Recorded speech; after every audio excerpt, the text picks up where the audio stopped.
Okay, so now that we've looked at washers about the x-axis, now we're going to be looking at some washers about the y-axis. So if we're rotating about the y-axis, again, our integration is going to change a little bit. We want to integrate with respect to y instead of x. So our volume is going to change a little bit, and we're going to say that that's going to be equal to pi times the integral from not a to b anymore, but c to d. Those will be our limits of integration on our functions in terms of y. And our actual kind of setup is still going to be the same. We're still going to be talking about the outer radius squared minus the inner radius squared. But again, if we're rotating about the y-axis, we're going to be taking our antiderivative with respect to y, so dy. And again, these functions will be written as an x equals equation so that they're, again, written in terms of y.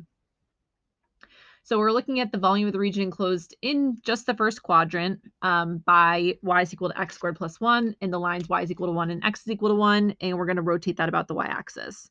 So we're really talking about kind of that little almost triangular region on the inside of here. I drew it a little bit larger just so we can kind of get a clearer picture of what that's going to look like. So I want to rotate that about the y-axis. So I'm just going to kind of draw its little symmetrical shape on the other side here. Probably looks something like that. Again, our cross section is going to be something circular, but now our radius is going to be horizontal instead of vertical. And again, if we're thinking about integrating in terms of y, remember that when we integrated in terms of y, we were thinking right minus left. Same idea here. We're looking at our right function as our outer function and our left function as our inner function. So if we want to identify our outer radius here, we're really talking about, well, what's our outside function? Well, our outside function is actually this line x is equal to 1. So this is, and the entire outer function is this x value of 1 right here. If we're thinking about what our inner function is going to be, or our inner radius is going to be, it's going to be this inner function, which is going to be this y is equal to x squared plus 1, that distance to the y-axis. But again, if we're thinking in terms of integration in terms of y, I'm going to manipulate this so that we get it into an x equals equation. So this looks like it's going to be x squared is equal to y minus 1. So x is going to be equal to the square root of y minus 1. So that's going to be our inner radius here, square root of y minus 1. So then when we go to set that up with our volume, this volume is going to be equal to pi times the integral from, and now we're talking y values. So our bottom y value is 1. And our intersection up here with these two lines, this x is equal to 1 and this y is equal to x squared plus 1, the y value intersection is going to be at 2. So our outer is going to be 1 squared minus our inner of y minus 1 squared dy. I'm going to clean this up a little bit. So 1 to 2 of 1 minus, and again, these are going to undo each other, so I'm left with the quantity of y minus 1.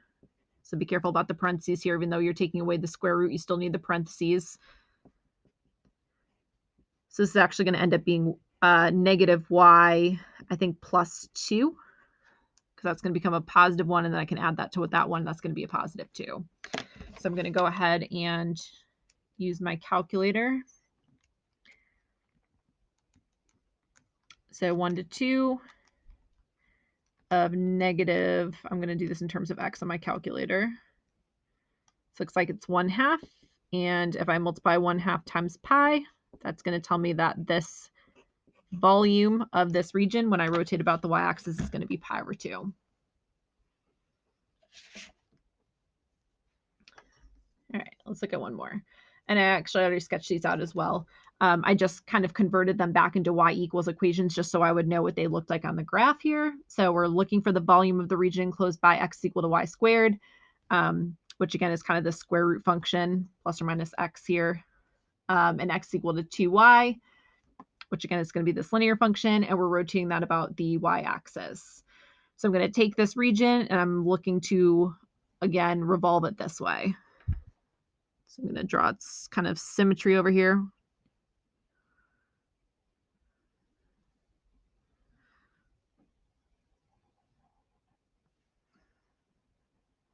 So I don't know, something like that.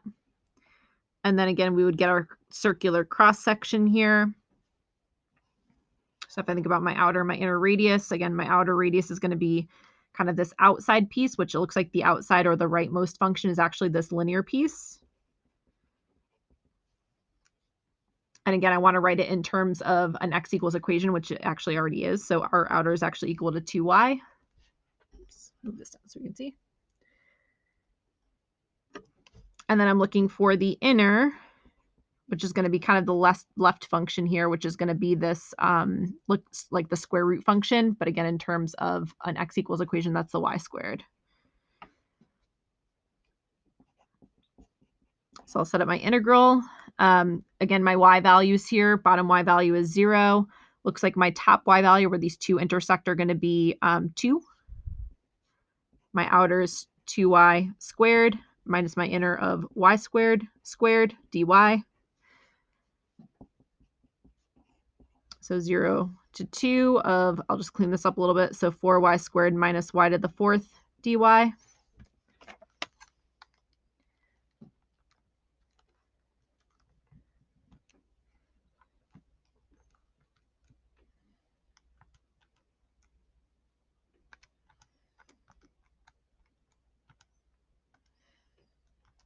Looks like we're going to get kind of a funky fraction here. So 64 over 15, but again, I want to go ahead and multiply by that pi. So it's going to be 64 pi over 15 is going to be our volume. So I'm going to have you guys try some practice problems with the washer problems and let me know if you have questions.